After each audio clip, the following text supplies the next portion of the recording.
This is the Constructionist Podcast, where we take ancient stories, the person of Jesus, current events and topics, and help you construct a new Christian worldview that's relevant and loving to those around you.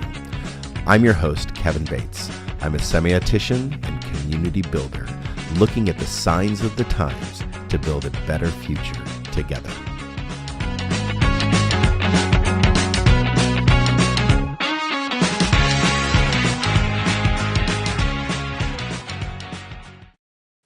Well, welcome everyone to our podcast. And if you want to find out more, you can go to resonatechristian.church or download our app. We are here in this room live in front of an audience. And those of you who are listening online, we are discussing community resilience and preparedness this morning.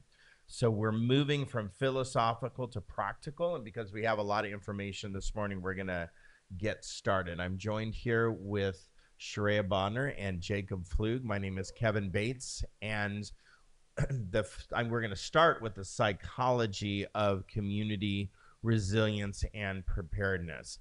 So there is a myth, I think, that's out there that it goes something like this, that resilient people are tough, that they're just can make it through and gut it through, that they don't need anybody or don't need any community around them. They can process life alone, recover alone, basically in isolation, or basically just show back up in life fine and not have to depend on anyone else. We've developed, I think, our entire culture. I think that we've developed corporate cultures, spiritual church cultures, around that myth that we can stand alone. We have a very individualness in our country where we have this idea of the American dream for myself, not a collective. So when you look in ancient texts like the Bible and such, you'll find that that doesn't play out very true, that we do have this call to community to sell our possessions and give to the poor and those that are in need. We have this idea of collective burden.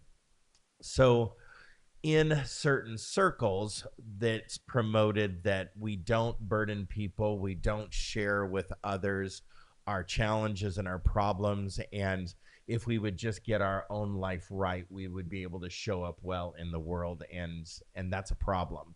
I think it's a problem because it's not true. I think it's a problem because, well, it might feel nice and feel good that if I could get my life together on my own, then I would be better, or I would be more, I guess, together. But we're not built that way. We're not built as an individual for individual solo problem solving or burden carrying. It's untrue that one nervous system can carry that much burden, or one nervous system can carry that much, I guess, sometimes collective trauma. And so you look at the neighborhood concept and you think about people who live in your neighborhood, or just collectively resilience in general. That was not meant to be a solo sport. Our neighborhoods were not meant to live individually. That's why they're neighborhoods. We live next to one another for a reason. Now, some people struggle in different ways, being around others all the time. And I get that. And there's a time to be together, and there's a time for solo sport. There's a time for quiet time, I guess, and the recharge. But I would say that our bodies, as I've learned in resilience training, our bodies regulate in relationship to other bodies. And they call that phenomenon co-regulation or body doubling, when we do work together focused, not chit-chatty and distracted, but when we work together focused, we get more done. That's the idea of a classroom. That's the idea of collective learning, when I could look at another person and say, hey, did you understand that? Or did you get that? Or what did that person say again? That kind of like relationship is co-regulation, co-learning, co-community. So what that looks like is we can have individual toughness. Yeah, I get that. But that individual toughness is for a purpose, and that is for collective resilience. We borrow strength from one another, and we give strength to those that are weaker. So I'm going to start with something a little unexpected this morning, and that's disaster preparedness, because I think that disaster preparedness, it turns out that people in disasters and show, okay, how prepared are people in disasters? We literally survive catastrophes, floods, hurricanes, earthquakes through, yes, we have grief and hardship and struggle through that, but we survive for a specific reason. And we're able to rebuild for a specific reason. We're able to thrive again for a specific reason. So if you think about the catastrophes through the world, and you think about what has happened in the world, whether it be a flood, a fire, whether it be an earthquake, whether it be, some kind of natural disaster that happens, what is the key factor that helps people to survive? But what is the key factor to help people rebuild and thrive again? So that's the question that I'm going to be answering today.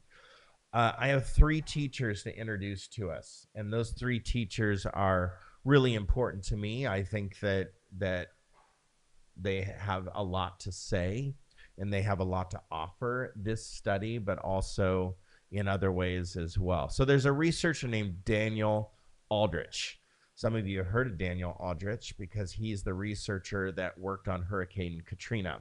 Why did he work on Hurricane Katrina? Because he survived Hurricane Katrina and helped his family out of Hurricane Katrina to survive and thrive again.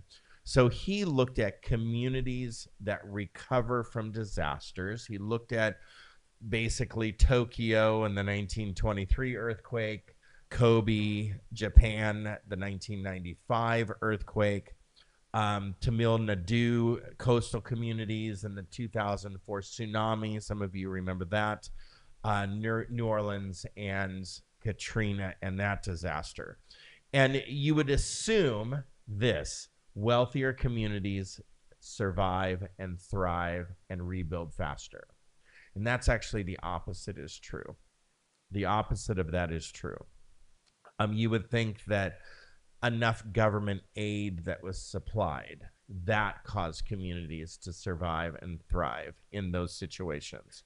The ones that had the sturdiest infrastructure, right? The ones that could get the food to the people the fastest, get the water to the people the closest, those kinds of things caused communities to survive and thrive better. And what he found, David Aldrich found, is across all of these communities, what he found is wealth didn't predict recovery. Wealth was not a predictor. Government aid was not a predictor. Even the severity of damage was not the predictor. Actually, those things weren't the predictor, but some of them became the hindrance. And so the single predictor, the strongest predictor, was called what he called social capital. Social capital. The depth and density of relationships around you helped you to survive and thrive the fastest and recover the fastest. If you knew your neighbor, you would survive and you would thrive. Now, that makes sense now that you hear it. Yes, a disaster kit and a rescue plan helps, government aid helps, wealth does help. But if you don't know your neighbors, and the factor is this, sometimes, not all the time, but wealthier communities don't know their neighbors. Those that have strong infrastructures that are living all over a metro area because they can get all over the metro area don't necessarily know their neighbors. The fact that neighbors that knew each other, checked in on each other, trusted one another, recovered faster in all of these neighborhoods than any other predictive factor. So I can say that's true about my neighborhood. When I think about my neighborhood, I think about the people that I would help in my neighborhood.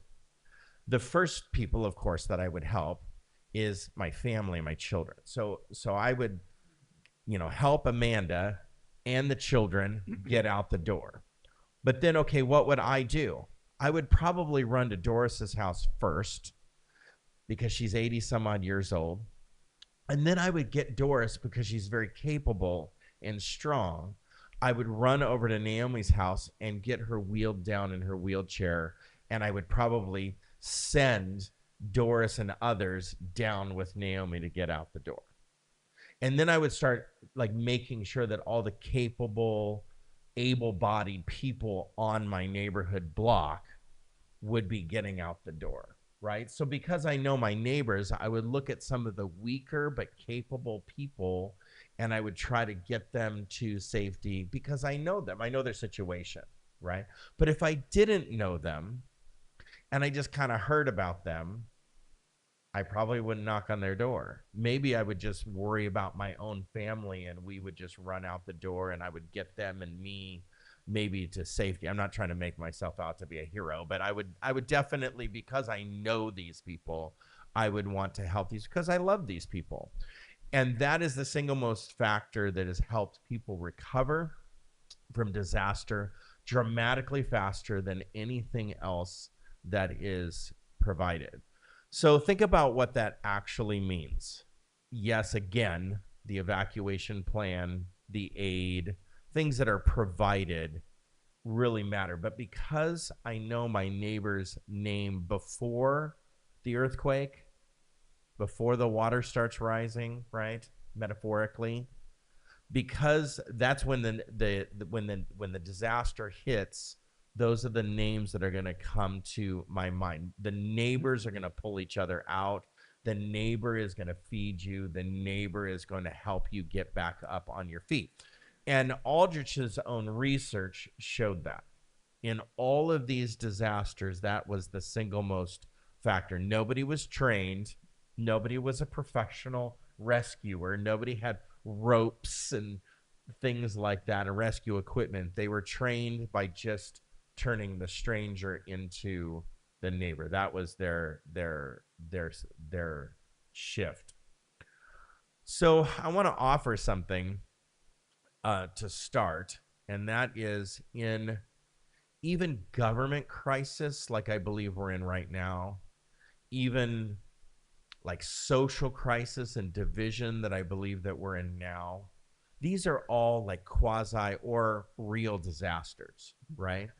And when we know our neighbors and when we can talk to the people around us at a very close but also just honest way, I think that helps us prepare for, okay, well, what will happen when we go through real economic struggle, when we go through real social struggle?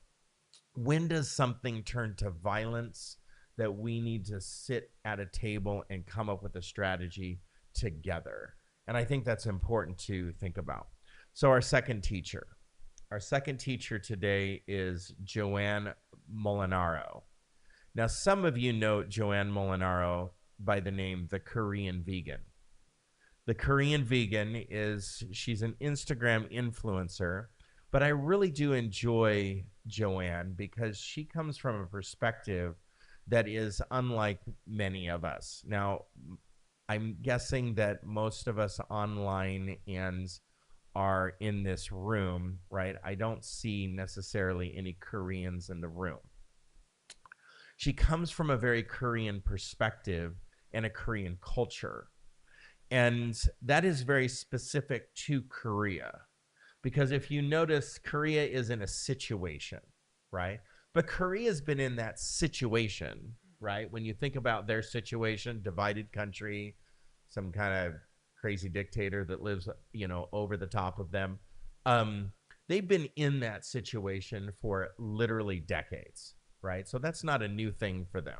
I remember my world history from high school textbook labeled Korea as the Hermit Empire. Yeah, So they've always been separated off on their little peninsula, not right. talking to anybody. Totally. So she is number one, a former corporate lawyer, and now she's turned to influencer. She does cooking illustrations on Instagram or on social media, and she reinterprets her family Korean recipes vegan. So she does all of her Korean recipes that she learned as a kid vegan. But then over the top of in a voiceover, right? If you listen to this person, it's pretty fascinating. When she does her shticks, right? She's literally talking over the top of what she's presenting. So she'll be cooking, this dish, and then she'll be talking about grief in a Korean context. She'll be talking about like displacement, her family's displacement because of the Korean War. She'll talk about her divorce. She'll talk about racism in our world, Asian racism, like racism against Asians. She'll talk about what this inappropriate, almost sick, well, no, it's sick, news commentator did just a few days ago about our soldiers now being tested for testosterone and being given testosterone therapy, and what they're going to do. Watch out, Asian women in Asian ports, what they're going to do to these Asian women in Asian ports. Like they're prostitutes, like they're the problem. They need to watch out for our men. She actually took that as she was speaking, and she just kind of weaved that through her stuff. Generational silence. She talks about generational silence that she was raised in.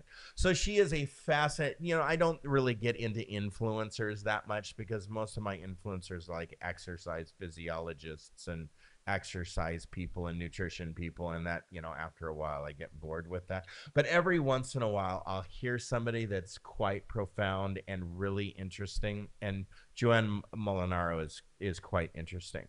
What's striking to me is when she tells these stories, she's telling them in a very honest, vulnerable way to millions of people. She's doing it publicly.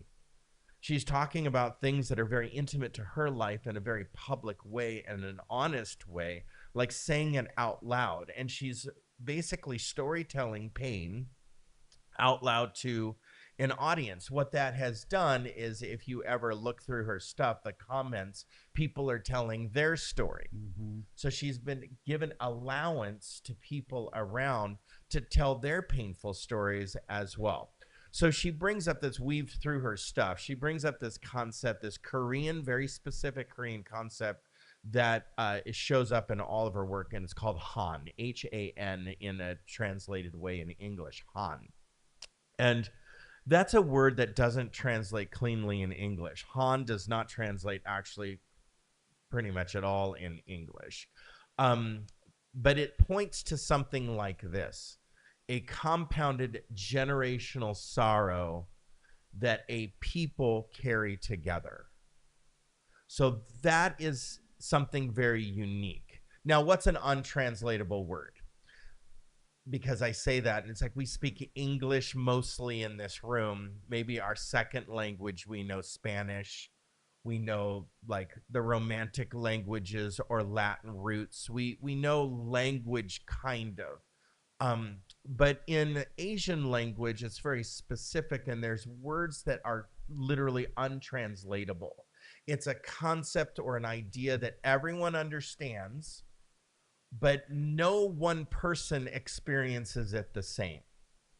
So Sharea's Han is different than my Han, that's different than Jacob's Han, but collectively we have Han, right? H-A-N. And the only word that really is in English that speaks that same untranslatable way, an English word that's untranslatable, is the word awkward. There's really no other word. You're not saying that Han means awkward. No, You're no, saying I'm saying that our translated our word that's untranslatable, I'm trying to teach you Han, but our English word that becomes untranslatable is the word awkward. Your awkward might not be my awkward. That's not Sharea's awkward. That's not Colleen's awkward, right? So awkward is one of those words that we've come up with. I'm like a made up word that we've come up with in English to describe a feeling that no one quite experiences the same. It's different because I can enter into what you think is awkward, but I don't find that awkward. I enter into that and have the conversation and get out of the conversation because it's just real and true and honest. And come on, let's get over this, right? But that might be super awkward. So now we have that. That was super awkward. Like that's a greater level of awkward so that's Han. That's like the word Han. It's a word that becomes untranslatable, but it's everyone understands it. Everyone has their own interpretation of it, and it's a collective understanding. Han. Okay. A person's grief, like that flood idea or the earthquake idea or the disaster idea, right? That is too large for one person to carry. That's too large for one person to carry. So collectively, a community starts to carry that together. So if something happens, we experience Han together. And we start experiencing it more and more and more and more and more people over time start experiencing Han together, right? It's too great for one nervous system to carry. It was never designed to be carried in private or solo or in isolation. It was designed to be shared. But then what happens is Han is passed down generationally. So that person might not have experienced the very act of the Korean War or Japanese invasion or the separation of families with a border on the DMZ or something like that. We didn't experience that directly, but we all are carrying the generational idea of separation, grief, war, invasion, isolation, the hermit kingdom, whatever we're experiencing, that becomes our Han. Take a pause. Do you see us now in our culture today experiencing Han? Less and less and less people are agreeing with what's going on in today's world and in today's United States. Less and less support is being given to what's happening. And all of a sudden, the decisions or the agreements become isolated in a group of people that is very entrenched in this philosophy of government or policy. And the rest of us, the 70 now 4% of us, are sitting back going, what is happening? What is going on? This is actually wrong. I don't agree with this. I just met with somebody this week that was full on supportive of what was happening in 2016. He wanted it in 2020. He wanted it in 2024. And now Mr. Second Amendment, Mr. I'm all for this. And all of a sudden, because he is an immigrant, all of a sudden certain things start hitting home for him. And he's saying, this is literally domestic terrorism. This is literally domestic tyranny. This is literally anti-constitutional because it hit home. And the moment it hit home for him, he joins the collective Han. He joins the collective Han.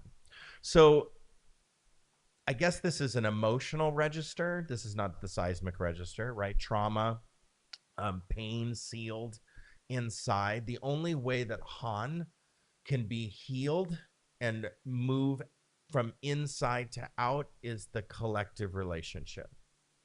So let's talk about our third teacher, and I'll close with this. Brother David. We study a lot of Brother David around here, grateful.org. I really do appreciate he's a Benedictine monk, spent decades talking about grateful living. He came up with this concept: stop, look, go, stop. Stop, look, go, stop. It's the old psychological term, a phrase or method of stimulus, pause, then respond. A lot of people struggle with that. We get a stimulus and then we forget the pause. We just react and respond and vomit on each other, right? A keyboard warrior. So we get stimulus, but Brother David says stop and look, then go, but then stop again, right? So that's an interruption to the momentum of life. Reflect. Yeah, there's like this reflection, this moment before we go and respond. We notice. He has this idea of notice. Now, something that he doesn't teach in gratefulness is you have to be grateful for all things. That is the Christian misnomer. There is a Christian idea out there that God works all things for the good, which I believe is true. And we have adopted that concept and misinterpreted that concept. Therefore, you need to be thankful. Thankful for the war, thankful for the disaster, thankful for the death. Be thankful. Have joy in the Lord in all things. That's actually just, we're not built for that. Human beings are not built for that. I disagree completely with that misinterpretation. So he's not saying that we have to be grateful for everything. He's saying there's an opportunity to be grateful in everything, So whether it be a disaster or whether it be a loss, there is a weave of something there that if we would stop and look, hard to do in grief. He definitely talks about that, but stop and look and then respond and go, that we have to do that over and over and over again, especially in pain, especially in grief. We just don't need to take the opportunity that pain doesn't hurt us. We're not saying that. It just has to be, we have to look and find that opportunity of gratefulness weaved within. So in the private discipline of that, we then collectively need help doing that. So what that means is when I'm in so much pain and I'm in so much grief, I need you to help me find honesty and truth. When I am in trouble and I feel like a complete failure, I feel like a complete disaster, I feel completely worthless, I need you to speak truth into my life that I'm not a total failure. I might have failed, but I'm not a total failure and a total disaster. These are the studies and these are the people that we've mentioned. Like I got on a plane and I sent this text out, and by the time I got off the plane, I had lost everything and I'm in complete world shame. And that's an example we gave a while back. So when one person names their pain out loud, that is the call for us to step in and collectively carry that burden, collectively find gratefulness within that. So gratefulness is not maintained individually. Gratefulness is maintained collectively. And that's a difference that I think that as communities with relational infrastructure, the thing that's going to keep it from decaying is collectively speaking authoritatively in each other's lives in positive ways to uplift one another and to build each other up. So when the flood comes, I'm going to your house and I'm going to help you and pull you out of your house. And when things happen, we can help one another through it. So pulling this together, I think that this is a way of life. A disaster researcher shows us the same. A influencer, storyteller, former lawyer and vegan Korean cook tells us the same. And also a monk tells us the same. It's the exact same architecture that relationships with one another and building positive relationships around us collectively in community resilience, that's how we thrive. That's how we're going to uh, survive. And that is all built in between the disasters. So we build that in the absence of disaster and catastrophe. We build that together. All right, that was my talk today on the philosophy of things. Go ahead and look at these several questions and feel free to answer them.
Welcome back, everybody.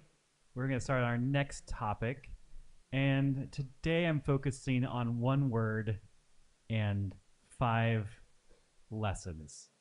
And so the word that we are going to talk about is dissident. So when I say the word dissident, what comes to mind? Somebody rebelling against something. Dissident. Dissident. Can you spell that for us? Dissident.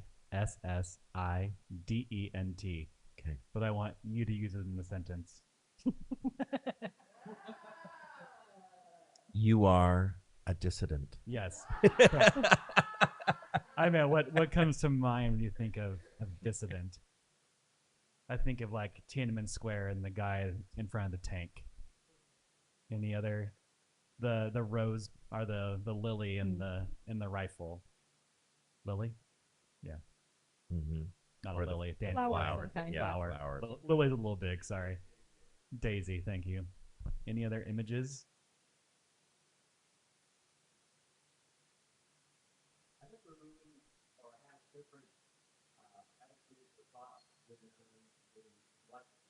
Having different attitudes or thoughts than the collective. Okay? Yeah. Mm-hmm. The Berlin Important to not live in the silo, right? the Berlin Wall falling. So you think of these images that we have of dissident through time, but really it's not about geography. All those things mostly are away. Like dissidents are leading rebellions. Like I think about Thailand, the red shirts, yellow shirts, rainbow colored shirts, and they all are dissident with each other. But it's what you do when the system around you, you ask that you don't want to go along with something that's wrong. So what are you asking of yourself and what are you doing? So this isn't about becoming something dramatic. It's about becoming something prepared. We're talking about disaster repair, like preparedness. But as Kevin talked about and Shrey will talk about coming up, we can't rely on anybody else really but our neighbors and neighborliness. And so the communities that responded the fastest from disaster were those that knew their neighbors. This week I sat under Colleen and Deborah when they talked about courage. And in a community group, they talked about the ideas of courage and thinking through your life of where you have shown times of courage.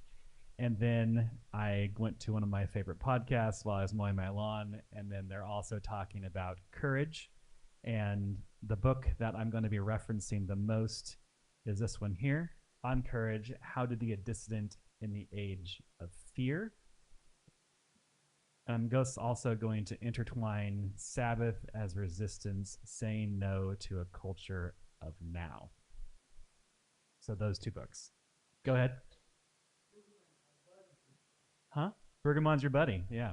Bergamon was my buddy too. RIP. So Christianity is always has been a religion of dissidents. We were the ones that were standing against the economic and imperialistic system at the day. We have writings and talks and sermons and everything that goes against what was apropos of the time, status quo. And in some of the imperialistic writings of Rome, it talks about Christianity as the ones that would go up and clean up the battlefields after destruction. So they were the ones always responding. So the first lesson of dissidence is collective stubbornness. You don't have to be loud to resist. You just have to decline to go along. If you think about that famous photo of, I think it's in Germany, where you have one conscientious objector Yeah. not raising their hand in the middle of a sea of people that did. He was the conscientious. He was a dissident. You will never win in loudness. The bots will always be louder than you.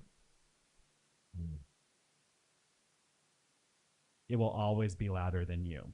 And one of the main tactics of authoritarian governments is to control media.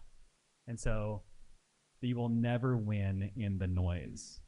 Researchers who study nonviolent movements have a phrase for it. It's called collective stubbornness. All power, even the most corrupt, depends on ordinary people saying yes and cooperating. We saw that throughout all of history.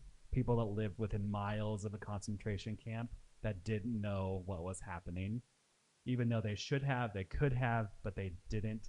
They didn't step up. They didn't over the fence. acknowledge it, or they didn't know. I don't think psychologically they could acknowledge it. Because in Dachau, they were right across the street. They didn't want to believe. Yeah. We have a friend, a customer, who comes into our shop. His name's Daniel. He's a really cool pharmacist, and he was in Romania during the time of Ceausescu, and they would walk to and from church, and they would walk past one of the orphanages, and they would see all the kids sitting at the fence, and he never knew what was happening inside those orphanages, and it was grotesque.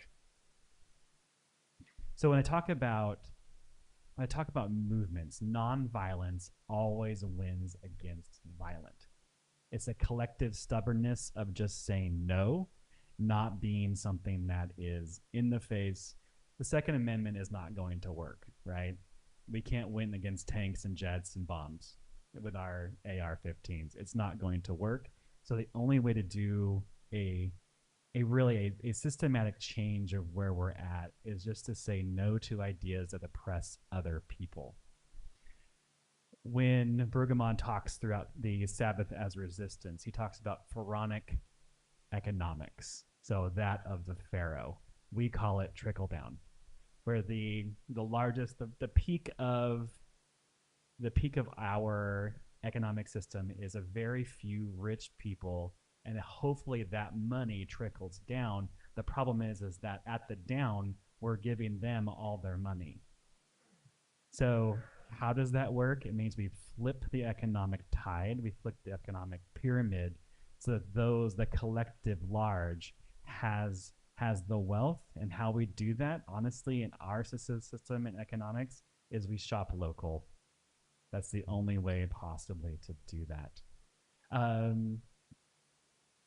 Israel relied on trying to flip that economic system because they were an oppressed people, they were an occupied people, and the only way for them to succeed was to look out for their neighbors.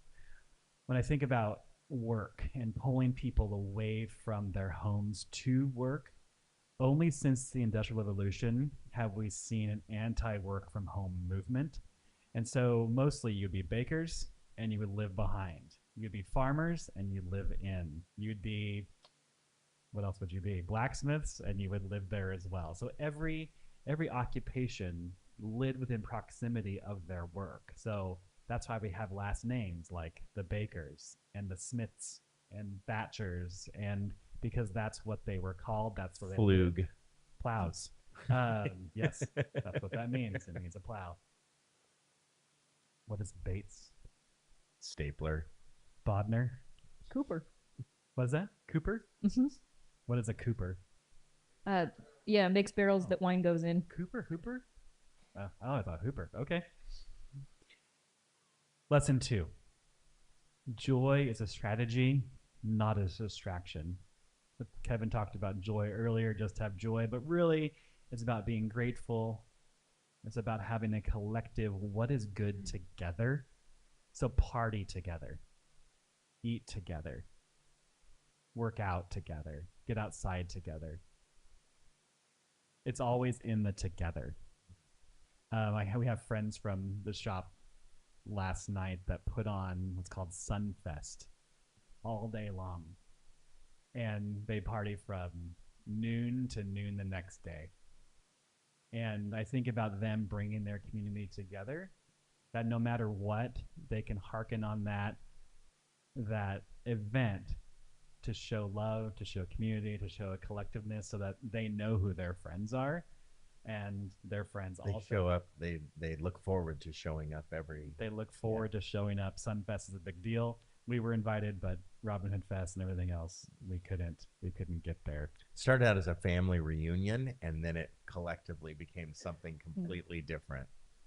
So the first question of joy as a strategy is, do you know your neighbors? Do you know their needs? Can you fulfill their needs? If you can fulfill the need of another person, that brings joy to them and joy to yourself that you're able to do that.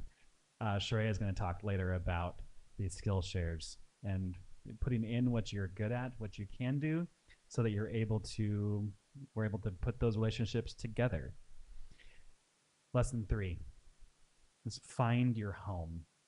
The authors of the book Courage talks about finding your political home, but I think it doesn't necessarily have to be political, but finding your group of people that you rely on. Find your tribe, find your family. There's a saying that we hear it a lot, that blood is thicker than water, right? And that is the exact opposite of what that saying is supposed to mean. The first rendition of that was, the blood of the covenant is thicker than the water of the womb, which says that your chosen family, what you choose to be a part of, is stronger than your familial ties. And so you may be rejected by your family, but you can find ties out there that give to you later on. The lone wolf myth that Kevin talked about earlier, it's not safer, it's not healthier, it's nothing on your own is better. When I talked earlier to Kevin before, it was, if someone's always looking after the other person's back, if we do that in a big circle, then everyone is taken care of. We have a phrase that in our culture, it's self-made man. That's new. No. Self-made man. It's not. There's It's no not such real. thing. It's not real. Yeah.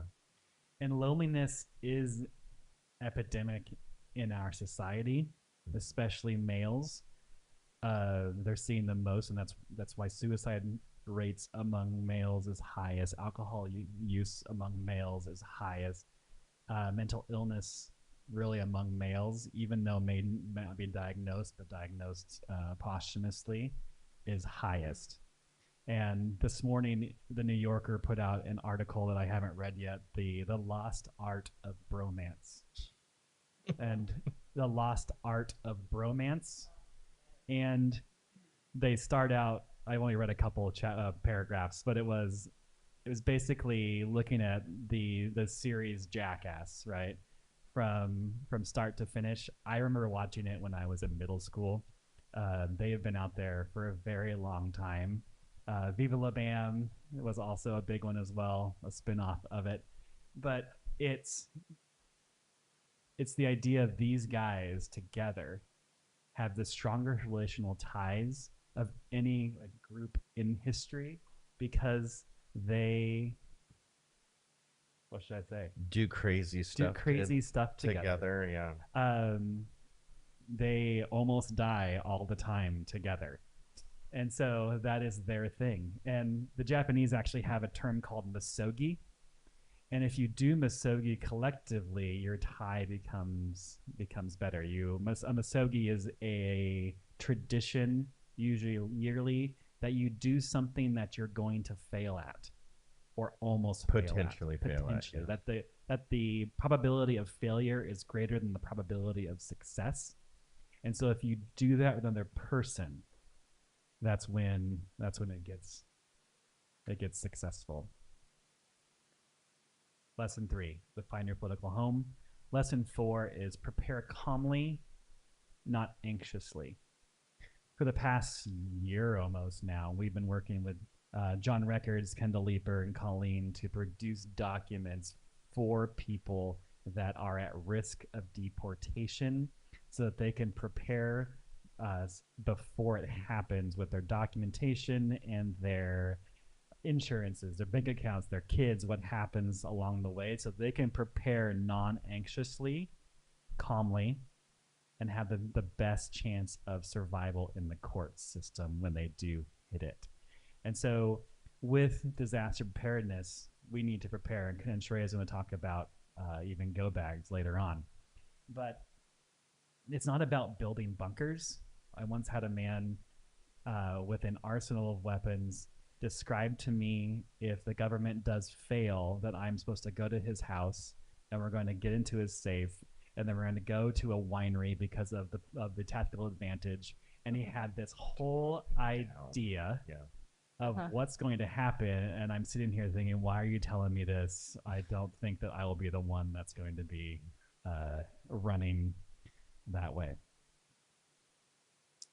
I can't read my note there, but it's the rejection of fear and anxiety that we do things in the calm to prepare for those when it's in chaos. Not bunkers or boundaries, but clarity and knowing people that you trust and that love you. My last lesson, lesson 5, is holding a vision of what's better. What is better? Bergevon calls it the prophetic imagination, but we need to have an image in our head of what it means to be a better society, a better neighbor, a better friend, a better parent, a better everything, so that we can live up to that idea, so that our prophetic imagination is change, and we have to hold on to that. In scripture, when the prophets would write, it was about a vision of what is to come, and that's grace, that is collective betterment.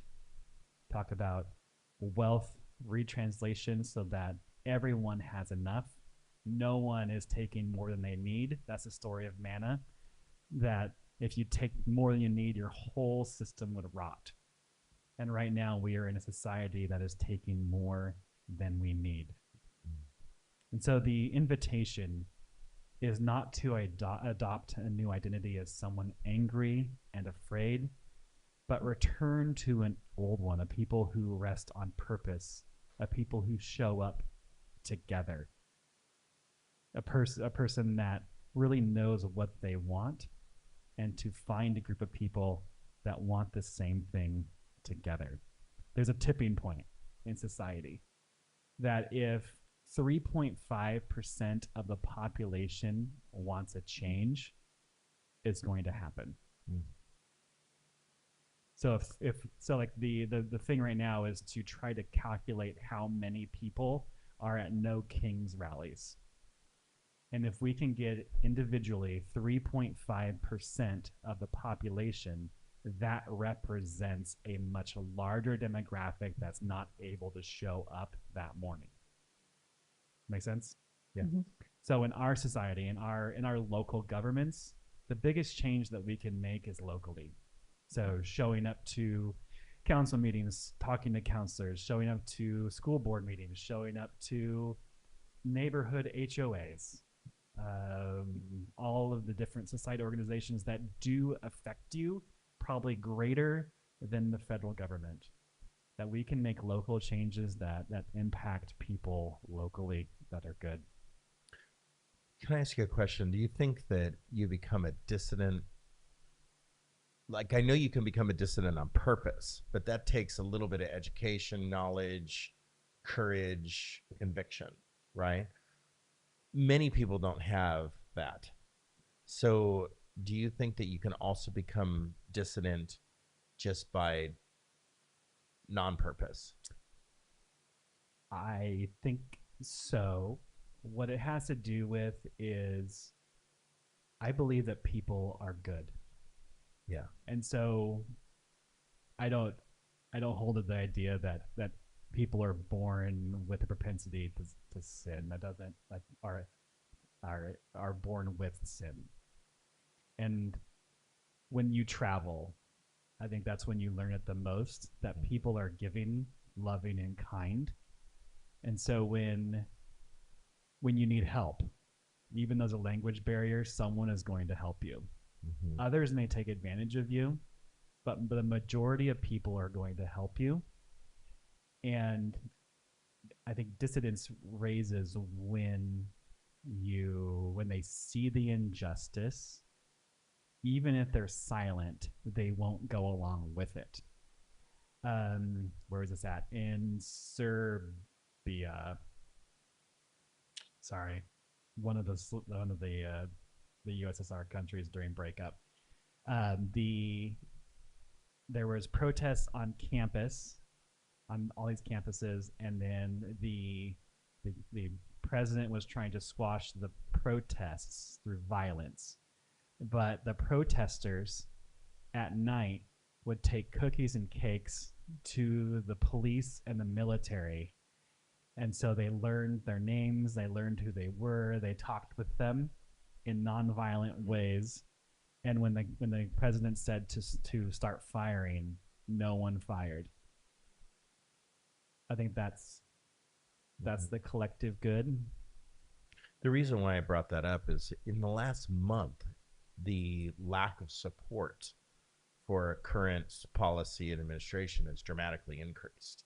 Just in the last probably month, those figures really like went up.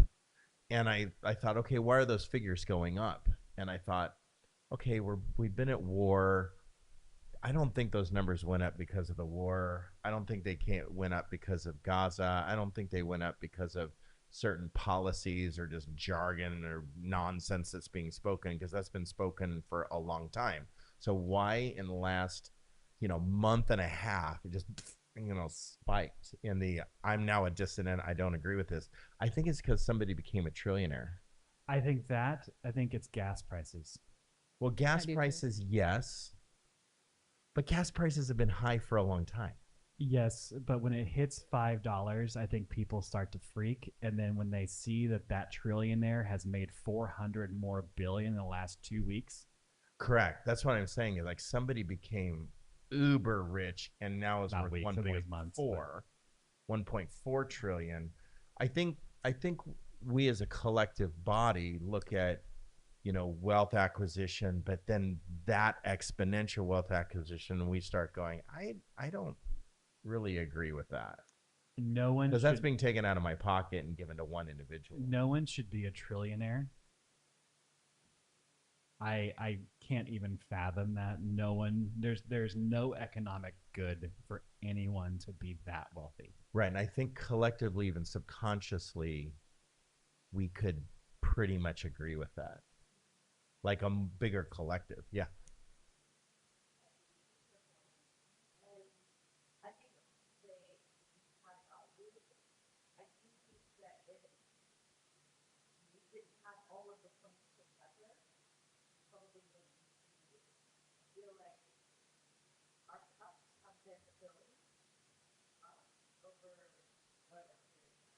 Mm-hmm. Right.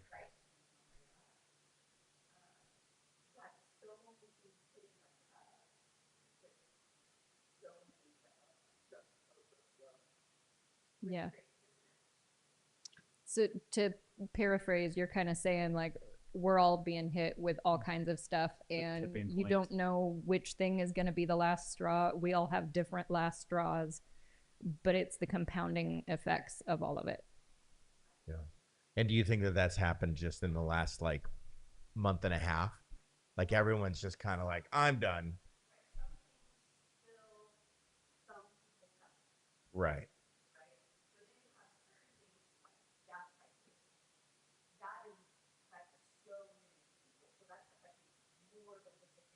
Right.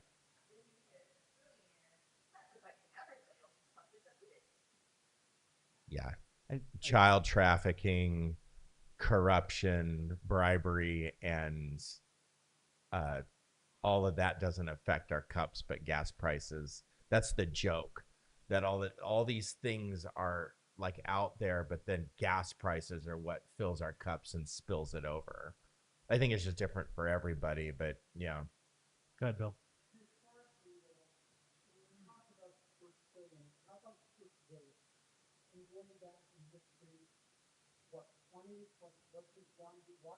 Yeah. I don't know if did he make billion? Did Rockefeller make billion? I don't know. I'm not sure.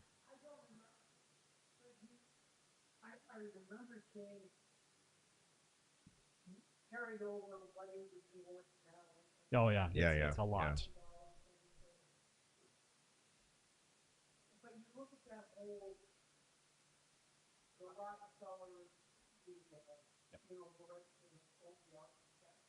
Yeah.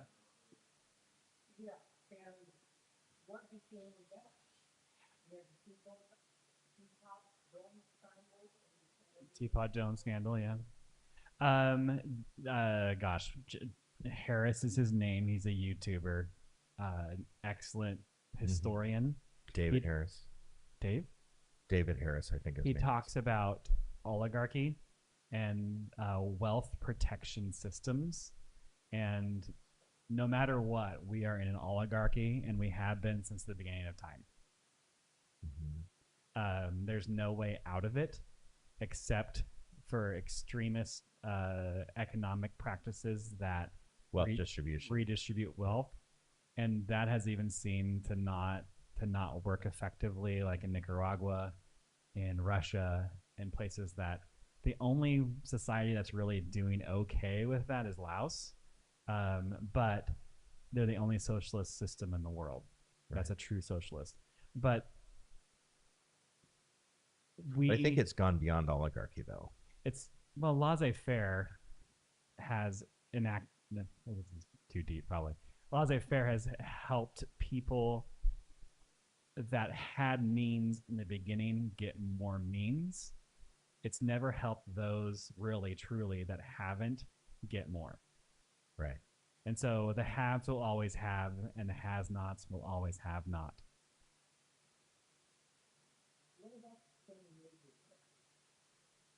Yeah, Finland has got so here's an important point. It's Finland and some of those Scandinavian countries have protected their oil reserves, and they have definitely like very carefully made decisions economically. They do have high taxation, but as you know, things are paid for. Let's say you pay 30% taxes. You know, I pay 30% taxes because I pay for my own health care. I pay for all this. I mean, it's on equal playing field, right? Like let's say you make 100,000 and you pay 30,000. You know, I'm paying $1,000 a month for my health insurance. That's 12,000, right? Of that. So as we say, oh, that's socialist. The only socialist program, because we have social programs, but the socialist programs that we actually have are the government purchasing and acquiring businesses and controlling interests in those businesses. So the only true socialists that are out there are our current government. So that's something to be discussed. But places like Finland, they have 3.5 billionaires per 100,000 people. We have 2.5. So they're a wealthier nation. They're a wealthier nation by far. We should. Yeah, we should. go. Yeah. Sorry, guys. We're going to skip over to questions for a couple minutes. We're going to make it brief. And Sheree has taken the rest of the time.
a corrective thing I need to say is it's not socialist. What I was saying is Marxist. We'll just put that on the record. But the government acquiring Businesses. Yeah. Because socialism is the people own everything. Marxism is the government. Yes. All right. Communism, yeah. So I'm going to get into more of the practical. We're talking about community resilience this morning, and I wanted to tackle the topic of prepping because I kind of get excited and fired up about it. So when you talk about prepping, most people call to mind a specific image of a person who lives in a bunker and has a bunch of guns and MREs, the Burt Gummers of the world. This is not how I look at prepping. Before we get into it, though, I want to acknowledge that this can be an activating topic for some folks. So if you start feeling anxious, go ahead and shift around in your seat. Feel the sensations of the chair on your body. Move your arms and legs. This signals to your nervous system that you're not trapped. And if you need to, you can fight or flee. So that can help to calm us down as well. Take a deep breath. Notice the temperature in the room. Get up and move around. And remember that you can do those things at any time today if you need to. If you're online, you can also push pause and come back later. So can I run to Costco and get? Not well. We're live, Kevin. Come on. Use all your fingers, Bill. Specific version of prepping that we see in media, and that's hoarding a bunch of stuff and then threatening to shoot anyone who gets too close to it. Mm. And we already talked about how this really isn't a very effective approach. I think part of the challenge is that it's the way that movies tend to portray disasters and preparedness. The typical narrative is that people are selfish, only looking out for themselves and their own group. So when disaster happens, you end up with all these factions that go to war with each other over resources. It comes up a lot in zombie movies or recently in Leave the World Behind. And that's just a terrible portrayal of how people actually respond in disasters. In Rebecca Solnit's book, Hope in the Dark, she writes about actual communities that have experienced disaster, including New York City on 9/11 and the Paradise wildfires. She termed what she found disaster collectivism. When disaster strikes, it's much more common for communities to band together to meet immediate needs than to hoard their resources and shoot their neighbors. So for me, not only does the media version of prepping not really match reality and the most likely scenarios that we're going to encounter, if you're hoarding a bunch of stuff and your neighbors know that and they need help that you could provide and you won't, they're not going to be happy, and there's more of them than there are of you. It makes much more sense to me to make sure that my neighbors all have what we all need so that we can focus on supporting each other. So before we get into what to do, it's helpful to do some threat modeling so that we know what we're preparing for. This might be a good time for you to move your arms and legs again if you need to. A lot of the popular prepping conversation tends to center around civilization has been completely destroyed and it's like Mad Max out there. In terms of likely scenarios, Yeah. in terms of likely scenarios, that one's not high on my list. Like, it's not impossible, but that's like several disasters down the road. Yeah. Let's take them one at a time. So, The if we were apocalypse. to think about where we live, the most likely situation is going to be wildfires. We've experienced them in this area before. Earthquakes are likely, maybe flooding or disease. We've done that one too. Failing infrastructure or power outages. An increasingly authoritarian government. We might experience poverty or a loss of benefits or social services, ice storms, extreme heat, but we're not likely to deal with tornadoes or hurricanes. Thank God. So that's a lot. Again, move your feet, your arms, your legs if you need to. Take a deep breath, and then remember that we're a community. Think back to how your community supported each other during the pandemic lockdowns with cookies delivered on porches and virtual check-ins. Or how about during the wildfires and smoke a couple years ago? The 120-degree heat dome. Power outages during ice storms, the brief cut to SNAP benefits earlier this year, ice activity in our cities. This is what humans do, and we'll keep doing it. We take care of us. There's essentially three responses when it comes to dealing with an immediate disaster. You can hunker down, you can get out, and you can be ready to get out. And depending on the disaster, one of those responses is going to be more appropriate than others. The pandemic lockdown was a hunker down. For folks in the go now zone of wildfires, it was a get out. And for those close to the fires, but not in the go now zone, it was be ready to get out. During the heat dome, most of us had sufficient air conditioning or a friend that did, so that was a hunker down. Power outages usually involve a hunker down. So as we go through these examples, does it help a little to acknowledge that you have already survived so many of these things? For me, prepping isn't so much about preparing for the end of the world, it's preparing for the things that are already happening. Just think about how resilient we'll be when we put a little intention into it. So first up is supplies, and I know I just talked about hoarding supplies as a losing strategy. That said, they're still helpful to have. We're just not going to hoard them. So in a hunker down situation, most emergency guides suggest starting with 3 days worth of supplies, things like food, water, etc. Most of us probably have most of this most of the time. It's just a matter of whether we have the electricity to cook it or keep it refrigerated. In 3 days' time, we can probably figure out how to eat the leftovers in our fridge, maybe use some ice packs to keep food cool. Many of us enjoy camping and have a kind of camp stove that we know how to use safely, not indoors. And if not, 3 days isn't that long. We can always pop over to a neighbor if we need help. I think the more challenging thing might be water. The recommendation is 1 gallon per person per day. So that might be something we could improve our access to a little bit. Whether this is with a flat of water bottles in your garage or canning water in your empty jars if you're a canner, or you could invest in tanks for potable water if you want to. But most of us could figure out 3 days. Go us. It's when we have to hunker down for a little bit longer than that that most of us could do with a little more preparing. When the aftermath of a disaster lasts for more than 3 days, that's when we're going to start seeing various levels of governmental support, whether it's city, federal, state, or related NGOs like the Red Cross. So at this point, it becomes a question of access. Who has access to these resources, and are those resources distributed equitably? One of the best ways that we can help is not having to rely on those resources so that those who can or who need to can. If you're stocked up on your basic needs for a few weeks, it means that others can get what they need more easily from aid stations. And the more of us that can meet our basic needs without outside aid, the more resilient our community is. When we're stocked up on the basics, we can share with our neighbors. So what does it look like to have a few weeks of supplies? A well-stocked pantry, water, medications, electricity source, tools to clear any debris that you might be dealing with, protection from heat or cold, PPE, and some way to get information or communication. This is a little bit harder to prepare for. It takes time, it takes resources. So here's a benchmark that I want to offer. Prepared enough. Maybe you have a few weeks of food and some good blankets and a chainsaw. Your neighbor might have a great camp stove and plenty of fuel. Maybe another neighbor has a generator. And then maybe we rely on the Red Cross for water. Do what you can and build relationships that you can rely on for the things that you can't do. Some easy ways to get started: buy 1 or 2 cans of food every time you go shopping. It's only an extra $2 to $5, and you'll be surprised at how fast you can get a good stock built up. Remember to rotate those in so that it doesn't just sit on your shelf indefinitely, because it does go bad eventually. Can I butt in? Yeah.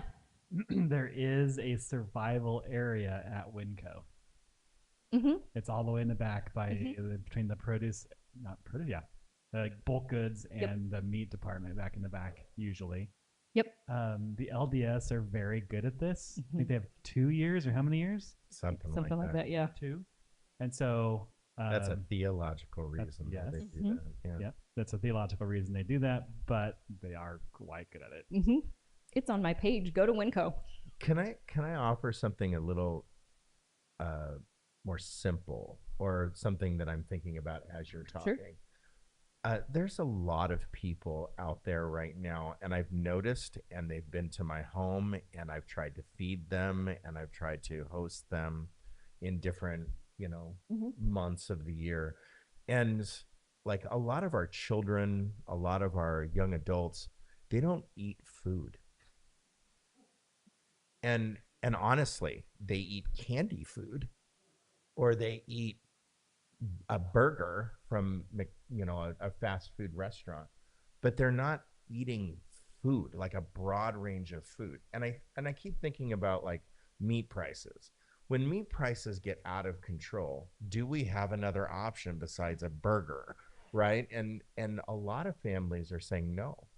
We don't have an option. We just have to absorb this cost. So now we're paying, $10, $15 a pound for something that now we have to absorb that cost versus, okay, is there another option?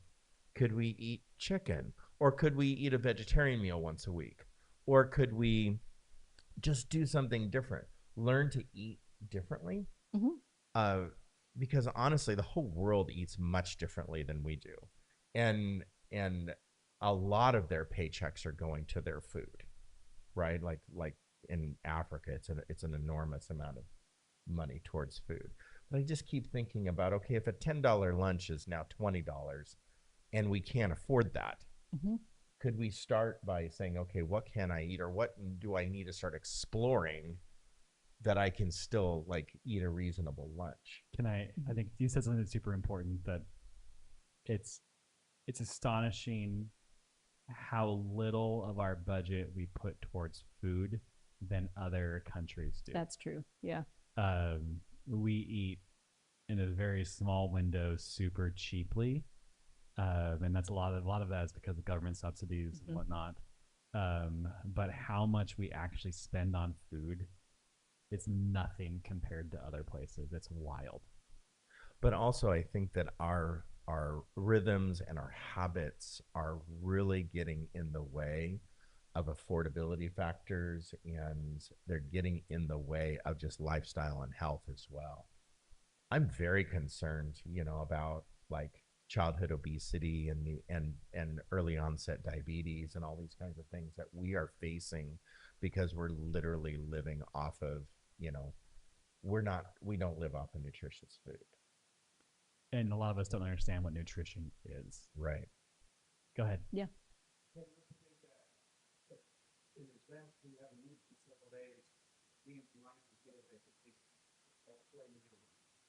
Correct. Yes.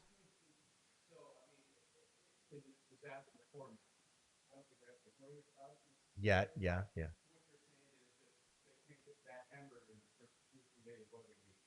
Yeah. Yeah. Like beans and rice Yeah. is not an option. We're Like going to what- talk you about know? skills. Cooking is a skill Yeah. that we should all develop. Go for it, Shref. Yeah. Go to Winco. Go sorry. to that section. Can I go back? What Oh. Rich was saying is that Oh yeah. when you're in a disaster, beans and rice are going to taste amazing because the human body wants to survive.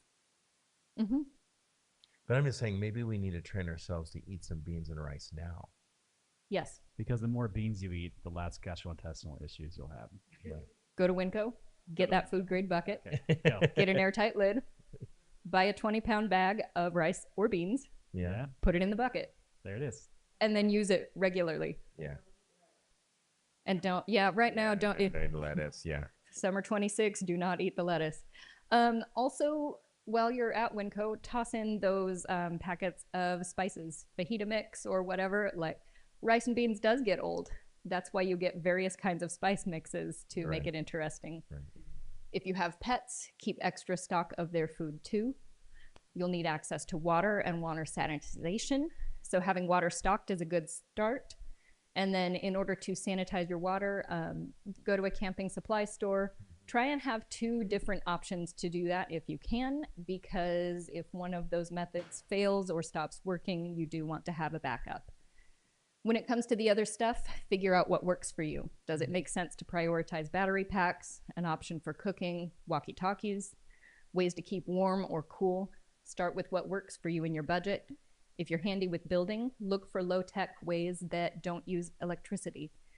Maybe you can get an extra month of some prescriptions, or maybe you can't. But it's better to have 1 problem to deal with than 6. So if your food and water are taken care of, you have a little more mental space to try and figure out the medication problem. Can I butt in for a second? Mhm. You gave me a walkie-talkie, right? I did. Yeah. Maybe something you can do with your neighbors, because we're talking about neighborhoods, right? Is to give everybody a source of communication like that, Mhm. so that things do happen, then you're all able to communicate. This subject might sound funny to some of us in the room and online, but we need to realize that much of what we do today, much of what we do today is based off of Depression era innovation. Mhm. And so post-war or war, pre-war and post-war innovation, we do a lot of what we do today because of those eras of our life. One overlooked kind of supply is entertainment. You could end up with a lot of downtime, so having playing cards, books, small board games, fidgets, all of those things are useful to fill that downtime. It helps keep morale higher and anxiety lower. Another idea when it comes to supplies is having a community stash. One really great example of this is the McMinnville Tool Library. Look them up online, they're very cool. They've got all kinds of tools from carpentry to yard work to car repair. So no individual has to bear the cost of any particular item. You can just go check it out and then return it, and the whole community gets to benefit. It's awesome. There's an endless amount of gear out there that folks get for worst case scenarios. It's expensive sometimes, and it's not really reasonable for everybody to have everything. So do what you can, but remember that gear that you don't know how to use is useless. So this is where skills come in. I would argue that skills are more important in a disaster situation. With gear, you might have what you need, you might not, but with skills, you can find a way to get what you need. There's some general knowledge that I think everybody would benefit from. So these are things like basic first aid, basic cooking, and basic repairs. And it's a really good idea if at least one person in your house has some skills in those areas. And if your job doesn't offer first aid training, you can do an internet search for trainings in the area. If you're able to find Stop the Bleed training, that's also a really great idea. It's a little more intensive first aid that focuses on stopping bleeding. From there, think about what you enjoy and what you're good at, and consider that your specialization. I enjoy working with plants, so I specialize in growing food and plant medicine and foraging. Maybe you have or want to gain skills in building or mechanics. Maybe you're a great communicator or great at making friends. Maybe you have the skills to distribute local internet with a mesh network. Maybe you have outdoor survival skills. You're good at organization or prioritization. Maybe you can teach. Maybe you know how to cook delicious food or to cook for a crowd. Maybe you can help people calm their nervous system. Maybe you know how to de-escalate a heated situation. Maybe you know how to facilitate a meeting where everyone feels heard and nobody's time gets wasted. That's a valuable skill. Maybe you're good at project management and could get a tool library started up for your city. Chances are, whatever you do as an occupation or hobby gives you valuable skills that will benefit your neighbors, so don't discount what you have to offer. Once we have our skills identified, it's just a matter of getting the right supply in the right person's hands. Like as a very small example, I have a cordless drill, and if you tell me drill this thing, I know how to use it. I'm pretty competent with a drill. I don't really know how to plan and build a structure from start to finish, but I can give my drill to the people who do. Maybe they have a wooded backyard and want to know what plants are safe to eat. That's where I can help. One last thought about skills. Every state in the US has a certified emergency response team training. Here in Oregon, yes, CERT. Here in Oregon, it's mostly held at the county level. It's a free 10-week program with once-a-week training through FEMA's emergency response program for communities. I haven't taken it yet. I'm trying to find a cohort that meets on a night that works for me, but it's something I plan to do. So if this is important to you, you can do a search for CERT training in your area, CERT. There isn't one held in Sherwood, but there is one in Tigard. Can I butt in there? Yeah, butt in too. There is an emergency prep fair next Saturday from 10 to 2. Ooh. At, I believe it's one of the parks in Tigard. Washington County does a short emergency prep talk, and they've been around. There's also a 2-week get ready course through Oregon Emergency something. I'm not sure what it is, but I'm talking to my CERT friend right now in Tigard. Tigard has a lot of these programs around, and it would be awesome if Sherwood would follow suit. So every event, every festival, everything that we think is fun to go to requires emergency presence. Mhm. So first responder presence, either police or fire, and then at minimum, public works. Yeah. have to be present at like Robin Hood Festival. Those white barriers that are put up, those are so that people won't drive through the crowd. That's what those are. Those that set up each intersection, that's a $100,000 set of equipment at least. That only Public Works can move. And only Public Works can move them, and they're certified in them. But not every community has those. So if you go to Newburgh, right, they might not have certain things. So what they do is they put emergency response. Well, our police, there's 2 police officers on staff in Sherwood at a given shift. 2, right? And 2 police officers are required at every emergency stop. So if they're called, 2 people on the street. So while this is happening here, there's none. So while this is going on, like Robin Hood Fest, right? While this is going on and police are called somewhere else, there's no response people present. So that means if a child is missing, if something is happening. So what would be the goodness is to be certified that organizations like this that's going on this weekend would call in CERT people, and they would have 10 CERT people available for emergency disaster relief, recovery, and training. That Their police training. don't have to respond. So that police don't necessarily have to be present. We now have CERT people. So a Christian thing to do would be to get CERT certified and to be present at some of these events. That would be a Christ response, right? Yeah. The human human thing to response. do. Yes, the It's good. human Yeah. response. I just sometimes think in the Christian realm, it's like we think these things are so nebulous and they're non-religious or whatever. And it's like, well, to stand at a beer garden and to be a CERT certified person to help people be safe, or to go out and get your OLCC training card so that you're licensed to monitor a beer garden, that's a really loving thing to do so that people are not getting in their cars and you're like, no thanks, and you just take your keys, or no thanks, we're not going to pour that 5th beer, right? And we're going to keep people safe. Anyway, keep Okay. going. Yeah. Last topic. So the stuff we've talked about mostly so far has to do with the hunker down response.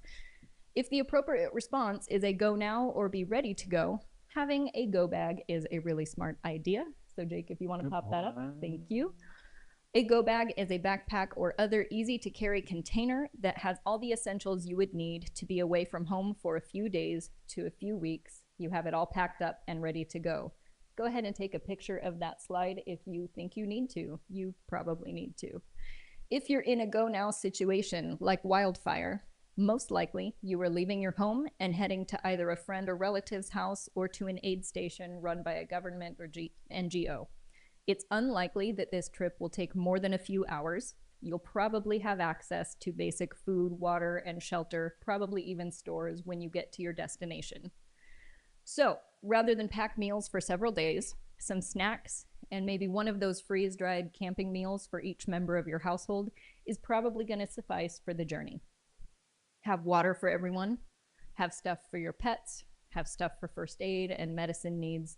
When you pack things like pet food or medicine, set a reminder in your phone every few weeks or so to rotate those things out so that they stay fresh. Have stuff for warmth and shelter, have stuff for navigation and communication, and take a picture of this slide if you haven't already. You can always add more stuff to your bag if you want to or need to. A project that I'm working on, and I would invite you to join me, is creating an in case of emergency binder. I found a fill-in-the-blank printable on Etsy, so that's a great place to start. It's like 70 pages, and it has places to record important personal information like ID numbers, medical information, insurance information, photocopies of important documents, all that kind of stuff that you might need to reference if you can't get to your originals. Once I get my binder made, it will live in my go bag. Another project I'm working on is a checklist to attach to my go bag. In an emergency situation, especially one where you're being told by firefighters to leave now, you don't want to be stuck trying to remember what you need to grab. So my go bag checklist would list go bag, sensible shoes, phone, wallet, car keys, dog leash and seatbelt, dog. I'll probably also add check on neighbor because I also have an elderly neighbor who probably needs some help. I'm assuming you're here with me. Maybe you're not. I don't know. You're on your own. I'm also going to add communicate meetup point so that the people who need to know where I'm headed know where I'm headed. Everything else I might need is already in the bag, so all I have to do is grab it and go. I don't need to waste time thinking about what's essential in that situation. I'll probably also make a checklist for be ready to go. This would include things on the go now checklist, but it also gives me a little bit of time to include other things I might want. That would be my pillow, maybe a tent, sleeping bag, Pillow's sleeping too pad. heavy. If I have time to grab my pillow, I'm grabbing my pillow. Valuables that aren't essentials. Sentimental items like photo albums. I play instruments. I would want my instruments if I have time to get them. So whatever items are important to you but are not essential to survival would go on this list. So in order to be ready to go in a developing emergency, I might move these items into my car so that they're just there and ready if I need to grab them. And that's, I don't have a well-crafted conclusion. Here we are, that's the end, we made it. We have some practical steps. Take a deep breath, bring your arms and legs back online if you need to. Yeah, what's your question or statement or? Yes.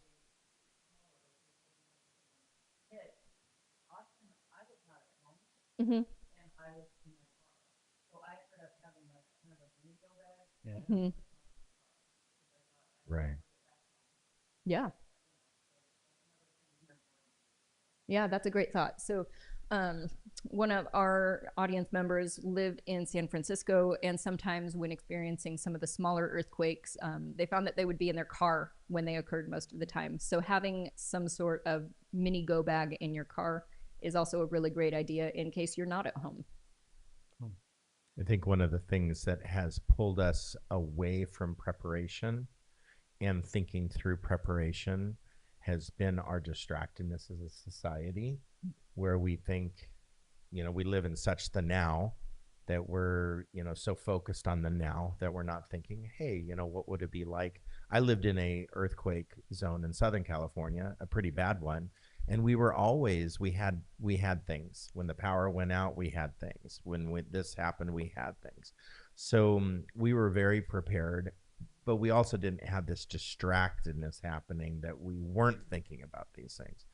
And I keep thinking about the words abundance and enough.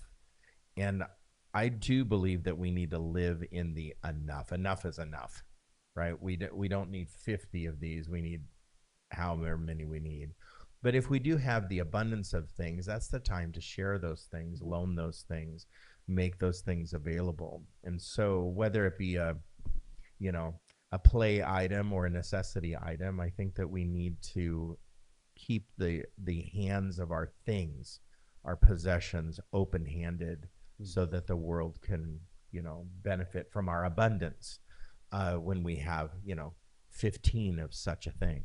So that's what I keep thinking about in conclusion of what you're saying is we don't necessarily live in a zone that tragedy is striking, but somebody is in this room that lived through a house fire and lost everything.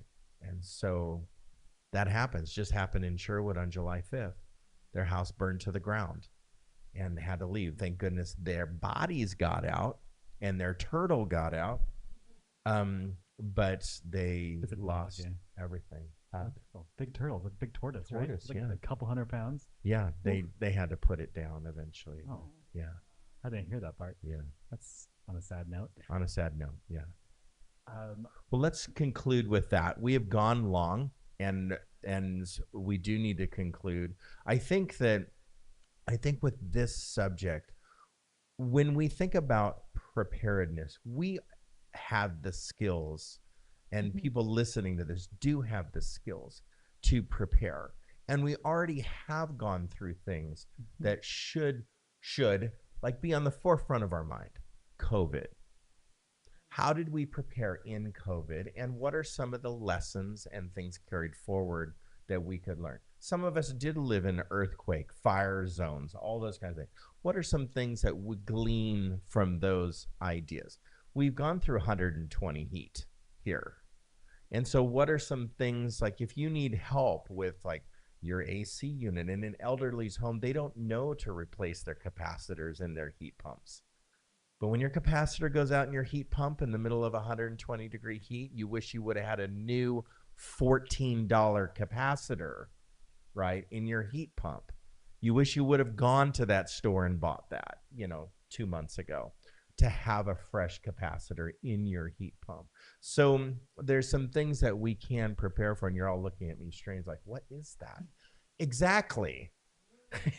Exactly. So there are some things that we can do to prepare. Any concluding thoughts? Well, we're way over. So what I'm going to do is play the questions for a bit and then go to the end. But we're all free to move about the. Yeah.